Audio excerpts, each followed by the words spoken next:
Now let's go back to page 5.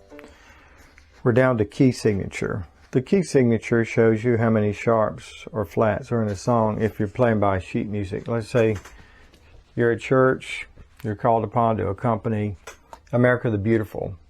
So you see that the key signature is 5 flats. 5 flats. So we go to the circle of fifths, and the circle of fifths indicates how many sharps or flats, in other words, the key signature of each key. And we see that 5 flats is the key of D flat. Now, me personally, I never play a song in D flat. So, what I would do, since we're playing by ear, we can easily transpose it. And I'm going to transpose it. This is D flat. So it's only a half step from C. So what I do, I simplify things, and since it's so close, I'm going to try it in the key of C, which has no sharps or flats. So to accompany America the Beautiful, let's say in the key of C, I like to play kind of a little bit lower. You could play it here or here, whichever one you want to do, but do the bottom line as an introduction.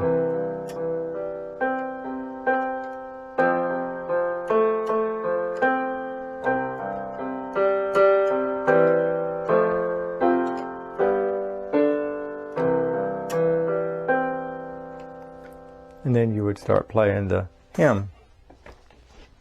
So you can do that. That's the reason I say you can accompany any song in your hymnal. Just look at the key signature. So one of the huge advantages of playing by ear, especially like if you're playing in church, you can open your hymnal, look at the key signature, and you'll know what key to play it in. Now, let's get back to page 6. Under the circle of fifths, as I mentioned earlier, for every major key, we will learn 3 major chords and 3 minor chords. Going back to our formula for building chords that we looked at in the previous lesson, a major chord, you'll take the root, you count 4 and 3. To build a minor chord, go from the root and you count 3 and 4. So let me show you what that looks like. For example, for the D major chord, let's say to build your triad, start with the root, you count 1, 2, 3, 4, you get to F sharp, and from there you count 1, 2, 3, F A. So D major sounds like that. The minor chord is only 1/2 step different with this thumb. So this is the major chord. This is the minor chord. Hear the difference? Major, minor. Because again, look at your formula for building chords. You'll count from the root. For the minor chord, you count 1, 2, 3. You get there. And then you count 4. 1, 2, 3, 4.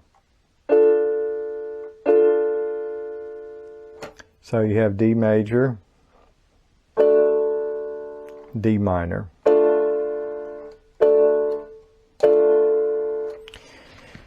So back to our explanation on page 6.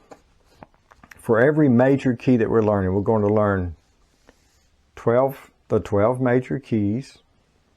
We're going to learn 6 chords to go with each of those keys. The 6 principal chords, the ones that you're going to play the most. There could be other chords, but if you learn these, you'll be able to play any song. For the major keys, we're going to learn 3 major chords and 3 minor chords. We're going to assign each one of those a Roman numeral. For example, in the key of C, which we'll learn first, the C chord is number 1. And I've got this chart up here, actually. Shows you C chord is number 1, D minor chord is number 2, E minor chord number 3, F chord number 4, G chord number 5, and A minor chord is number 6. Now when we get over into part 3 where we have the key pages, you'll see that I've got it laid out where the 3 major chords are in the left column, 3 minor chords are in the right column of each one. We'll get to that a little bit later. But for now, just notice that for each of the 12 keys, we have 6 chords that we'll play.